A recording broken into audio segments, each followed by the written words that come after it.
Hai semuanya, kali ini kami dari kelompok 12 akan membawakan topik Tantangan Indonesia dalam Perekonomian Global. Kami merupakan mahasiswa Prodi Administrasi Bisnis via Bikom Unika Atmajaya. Salam sehat semua. Pada video kali ini, kami dari kelompok 12 akan mempresentasikan tantangan Indonesia dalam perekonomian global. Sebelumnya, kami akan perkenalan diri lebih dahulu. Perkenalkan, nama saya Andrew Witarsa. Halo, perkenalkan nama saya Angelia Verji. Hai, nama saya Desya. Halo semua, saya Evan Christian dari kelompok 12. Perkenalkan, saya Rivaldi Octavianus. Halo semuanya, saya Yoga Saptoro. Baik, sekarang mari kita mulai presentasinya. Bagaimana sih perekonomian Indonesia saat ini? Menurut Badan Pusat Statistik, pada kuartal pertama tahun 2021, yang dibandingkan dengan kuartal pertama tahun sebelumnya, Indonesia mengalami kontraksi minus 0,74%. Sehingga, pertumbuhan ekonomi Indonesia belum mampu kembali ke zona positif yang diakibatkan oleh 4 kali kontraksi dari kuartal kedua pada tahun 2020. Pada penurunan ini, secara pengeluaran, terutama secara tahunan atau year on year, semua aspek mengalami penurunan, di mana konsumsi rumah tangga paling banyak terjadi penurunan. Namun, pemerintah sedang berusaha meningkatkan pertumbuhan ekonomi Indonesia untuk kuartal kedua tahun 2021, melalui akselerasi belanja baik pemerintah dan rumah tangga yang dibantu oleh penguatan kinerja ekspor. Tapi apa yang dimaksud oleh ekonomi global itu sendiri? Ekonomi global adalah ekonomi di mana kekayaan dan sumber daya bergerak melintasi batas negara. Hal-hal seperti barang, jasa, tenaga kerja, ide, dan keterampilan dijadikan sebagai media transaksi dalam perekonomian global. Ekonomi global itu dapat diumpamakan sebagai ekonomi nasional, di mana jumlah kegiatan ekonomi oleh semua pelaku ekonomi di dalam perbatasan suatu negara. Saya akan membahas tentang perlunya sebuah negara berinteraksi ekonomi secara global. Interaksi antar negara merupakan hubungan kerjasama antara dua pihak atau lebih. Tujuan dari kerjasama ini adalah mencapai tujuan-tujuan tertentu. Kerjasama yang dibahas di sini adalah kerjasama internasional. Kerjasama internasional merupakan suatu usaha dari negara-negara untuk menyelaraskan kepentingan yang sama dan juga perwujudan dari kondisi masyarakat yang saling bergantung. Berikut tujuan-tujuan yang ingin dicapai. Yang pertama adalah menjaga kedamaian dunia. Hubungan antara negara yang baik akan menjaga kedamaian dunia dengan menghindari konflik bersenjata. Yang kedua, memenuhi kebutuhan ekonomi, atau dengan kata lain mencukupi kebutuhan yang kurang dari negara tersebut. Yang ketiga, mengurus imigrasi. Keempat, mengatasi masalah global. Dan yang kelima adalah kemajuan budaya. Selanjutnya saya akan membahas tentang pertumbuhan ekonomi global triwulan 4 tahun 2020 di beberapa negara. Negara yang pertama adalah Amerika Serikat. Perekonomian Amerika Serikat pada triwulan 4 tahun 2020 mengalami kontraksi 2,4% year over year, lebih baik dibanding tahun sebelumnya yaitu 2,8% year over year.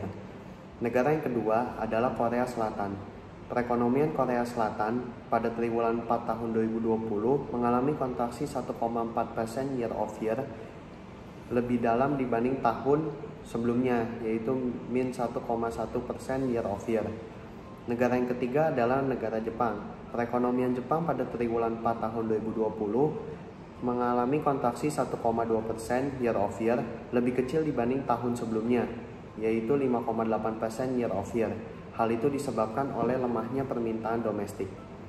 Yang keempat adalah Singapura. Perekonomian Singapura pada triwulan 4 tahun 2020 mengalami kontraksi 3,8% year over year, lebih kecil dibanding tahun sebelumnya, yaitu 5,6% year over year. Hal itu disebabkan oleh perbaikan kinerja industri barang dan lemahnya industri jasa. Dan yang terakhir adalah negara Tiongkok. Perekonomian Tiongkok meningkat pada pra-pandemi, yaitu sebesar 6,5% year over year, lebih besar dibandingkan tahun sebelumnya yaitu 5,8% year over year. Hal itu disebabkan oleh keberhasilan pengendalian COVID-19. Pertumbuhan ekonomi Indonesia pada triwulan 4 tahun 2020. perekonomian Indonesia tahun 2020 yang diukur berdasarkan produk domestik bruto atas dasar harga berlaku mencapai 15.434,2 triliun rupiah dan PDB per kapita mencapai 56,9 juta rupiah. Ekonomi Indonesia tahun 2020 mengalami kontraksi pertumbuhan sebesar 2,07% customer to customer dibandingkan tahun 2019.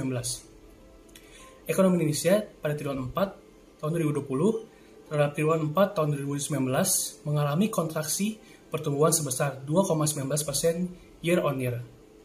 Ekonomi Indonesia pada triwulan 4 tahun 2020 terhadap triwulan sebelumnya mengalami kontraksi pertumbuhan sebesar 0,42% quarter to quarter. Selanjutnya, saya akan menjelaskan negara utama penanaman modal asing di Indonesia. 5 negara penanaman modal asing dengan realisasi terbesar pada triwulan 4 tahun 2020 adalah: yang pertama adalah Singapura sebesar 37,7 triliun rupiah, yang kedua adalah Tiongkok sebesar 19,2 triliun rupiah, yang ketiga adalah Hong Kong sebesar 15,2 triliun rupiah, yang keempat Korea Selatan sebesar 10,1 triliun rupiah, dan yang kelima adalah Jepang sebesar 6,5 triliun rupiah.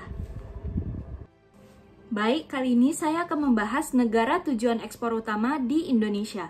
Kementerian Perdagangan sedang gencar mengejar peningkatan ekspor non-migas ke sejumlah negara, baik dalam jangka pendek maupun jangka menengah.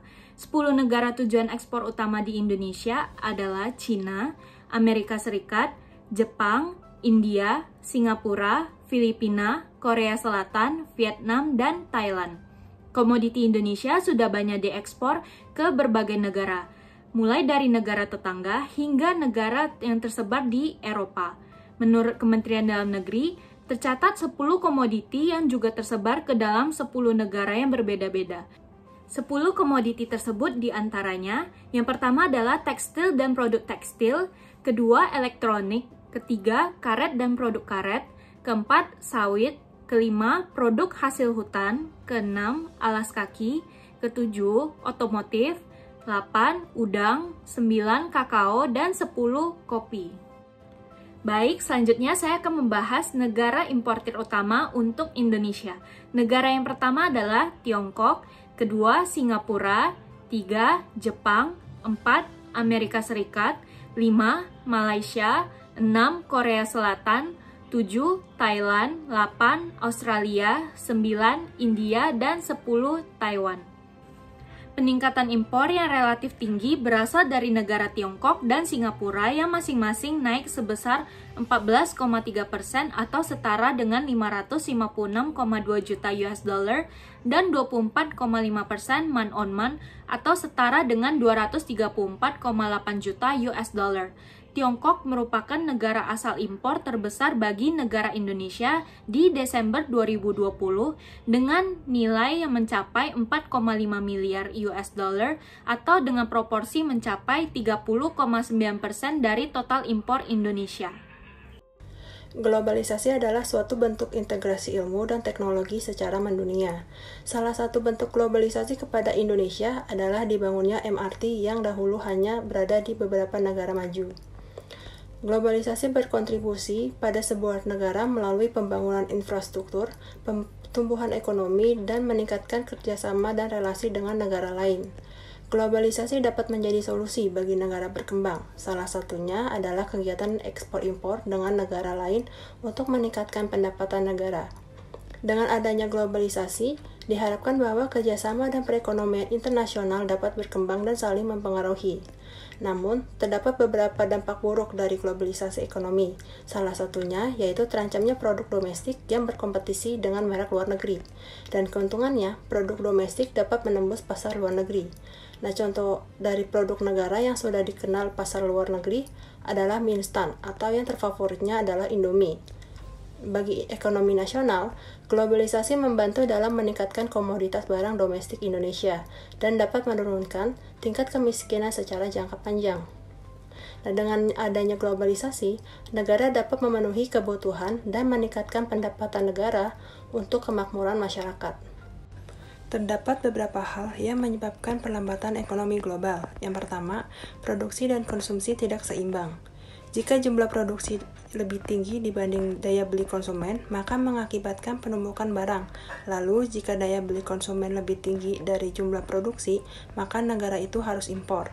Dan dari kegiatan impor tersebutlah menyebabkan lemahnya pasar modal dan menurunnya laba perusahaan. Kedua, pertumbuhan ekonomi lambat. Pertumbuhan ekonomi yang baik dalam secara global juga digunakan sebagai kriteria ekonomi yang kuat. Sebaliknya, pertumbuhan ekonomi mengacu pada produk domestik bruto, hasil dari konsumsi, pengeluaran pemerintah, investasi, dan ekspor dikurangi impor. Apabila produk domestik bruto menurun dalam waktu yang lama, maka bisa disimpulkan bahwa pertumbuhan ekonomi sebuah negara sedang mengalami pelemahan atau mengalami resesi. Ketiga, inflasi dan deflasi tinggi. Dalam satu hal, inflasi dibutuhkan agar pertumbuhan ekonomi terjalin. Tapi, inflasi yang tinggi malah akan menyulitkan kondisi ekonomi suatu negara. Karena harga komoditas melonjak dan daya beli masyarakat tak sanggup menjangkaunya, terutama kelas menengah ke bawah, kondisi ini akan semakin memburuk apabila daya beli masyarakat menurun sehingga menyebabkan deflasi. Harga komoditas yang menurun drastis juga mempengaruhi pendapatan dan laba perusahaan. Hal ini mengakibatkan biaya produksi tidak dapat tercover dan volume produksi menurun. Keempat, pengangguran tinggi. Pekerja adalah salah satu faktor penting dalam pergerakan ekonomi. Apabila suatu negara tidak mampu menyediakan lapangan kerja bagi para pekerja lokal, maka tingkat pengangguran akan tinggi dan daya beli masyarakat rendah, sehingga memicu kriminalitas untuk mencukupi kebutuhan mereka. Kelima, kepercayaan investor hilang.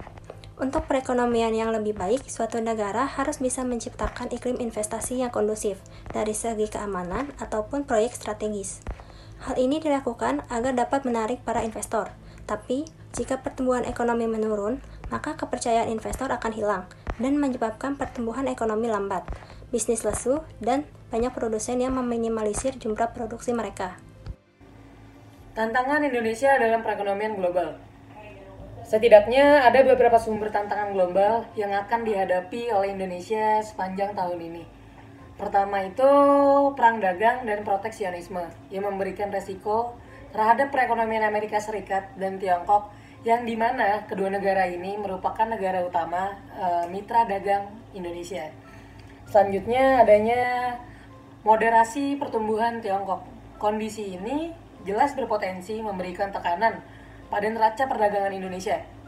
Mengingat Tiongkok itu juga merupakan negara mitra dagang utama dari Indonesia sendiri.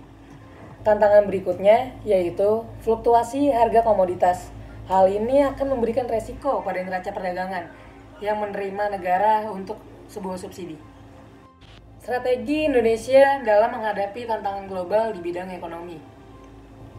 Kehadiran globalisasi tentunya itu membawa pengaruh yang cukup besar bagi kehidupan bangsa Indonesia. Pengaruh tersebut tuh meliputi dua sisi, yaitu sisi positif dan sisi negatif. Di antaranya, strateginya antara lain adalah yang paling utama itu peningkatan daya saing ekonomi. Untuk meningkatkan daya saing, industrialisasi itu harus diperhatikan dalam segala bidang ataupun segala aspek. Hanya dengan penerapan teknologi produksi yang lebih baik yang dapat dilakukan. Selanjutnya itu adanya perihal tentang UMKM.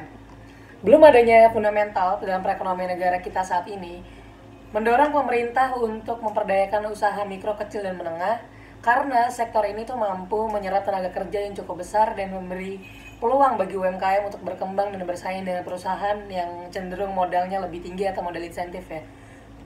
Oke, selanjutnya mengenai tentang perbaikan infrastruktur yang di poin ketiga. Ini merupakan salah satu aspek penting juga dan vital untuk mempercepat proses pembangunan dalam skala nasional. Infrastruktur juga memegang peranan penting sebagai salah satu roda penggerak ekonomi dalam pertumbuhan di Indonesia. Peran pemerintah dalam pemberian dorongan stimulus terhadap perekonomian Indonesia. Pemerintah menggunakan APBN untuk merencanakan stimulus dengan akselerasi belanja produktif dan pemberian inisiatif awal yang membawa dampak positif kepada jembatan perekonomian domestik. Bentuk stimulusnya ini antara lain itu dengan bantuan sembako, lalu dibikinnya kartu prakerja, kartu kerja untuk meningkatkan kemajuan masyarakat Indonesia. Baik, selamat siang para pemirsa. Perkenalkan, nama saya Febian Vigo dan izinkan saya pada kesempatan kali ini untuk menjawab segenap pertanyaan terkait dengan impor barang di Indonesia. Yang pertama, pertanyaannya berbicara mengenai perubahan penetapan biaya impor ke Indonesia.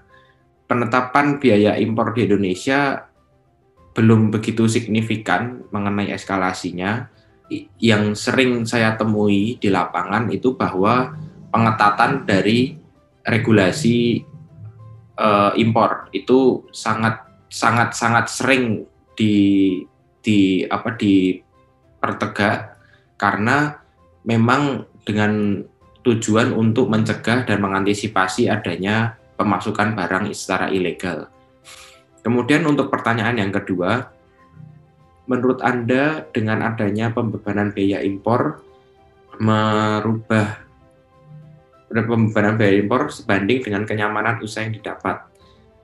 Kalau untuk menyangkut masalah kenyamanan atau tidak, itu sebenarnya tinggal bagaimana kita menghandle daripada situasi yang ada di dalam yang terjadi di lapangan.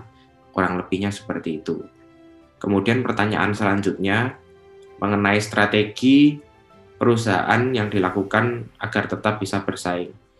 Sebenarnya kembali pada dasarnya ya, pekerjaan yang saya lakukan itu di bidang jasa, di bidang pelayanan. Jadi memang prioritas utamanya tuh kita harus menjunjung tinggi di sisi pelayanan dan juga servis. Maka hal itulah yang menjadi pegangan kita untuk menjadikan supaya pekerjaan ini tetap sustain dalam keadaan apapun. Di sini kita sebagai pelaku usaha bidang jasa juga harus memberikan yang namanya kualitas kepada customer. Karena itu menjadi poin penting juga di mana kita ini berjualan berdasarkan barang juga, bukan berdasarkan konsep atau suatu gagasan. Yang tidak kalah penting juga integritas. Itu juga harus kita terapkan di setiap jalannya pekerjaan, karena menyangkut integritas ini tentu tidak bisa dipungkiri apabila kita tidak menerapkannya dengan baik, maka pekerjaan pun juga akan amburadul. Pertanyaan yang terakhir itu tantangan selama melakukan bisnis impor. Tentu tantangannya sangat banyak sekali. Yang paling menjadi masalah utama di dalam bidang impor itu adalah waktu. Karena menurut saya menjual suatu barang itu tidak bisa customer pesan hari Senin, hari Selasa datang. Karena barang-barang yang saya bawa dan saya jual itu merupakan barang-barang khusus ataupun juga barang-barang yang perlu adanya pengerjaan secara detail. Makanya dari proses produksinya pun kita juga pasti sudah berikan waktu mungkin sekitar 2 minggu sampai 1 bulan paling lama itu untuk memproduksi barang. Dan juga belum nanti di saat kita mengirim barang itu masuk ke negara kita. Itu kan menjadi satu rangkaian waktu yang panjang kalau misalnya customer tuh ingin menggunakan produk tersebut. Pada akhirnya, kita sampai di bagian kesimpulan. Menurut kelompok kami, cara menghadapi tantangan perekonomian global untuk Indonesia saat ini adalah dengan memanfaatkan peluang perdagangan internasional. Selain itu, Indonesia harus meningkatkan industrialisasi dengan melakukan penerapan teknologi produksi yang lebih baik, karena jika kita meningkatkan teknologi produksi, maka meningkatkan juga dalam segi produktivitas dan menjadikannya sebagai nilai tambah. Kita harus melakukan pengembangan industri nasional untuk lingkup yang lebih kecil terdahulu seperti memenuhi pasar ASEAN. Tidak hanya dituntut untuk bersaing dan bertahan, negara harus terus berinovasi dalam arus globalisasi. Oleh karena itu, strategi yang matang dan kerjasama antar negara sangat diperlukan untuk memperkuat perekonomian Indonesia agar segala hambatan dan tantangan ekonomi dapat diselesaikan. Terima kasih bagi yang sudah menonton video materi ini. Semoga materi mengenai tantangan Indonesia dalam perekonomian global ini dapat bermanfaat ya. Jangan lupa like dan share ke teman kalian dan sampai jumpa di pembahasan selanjutnya.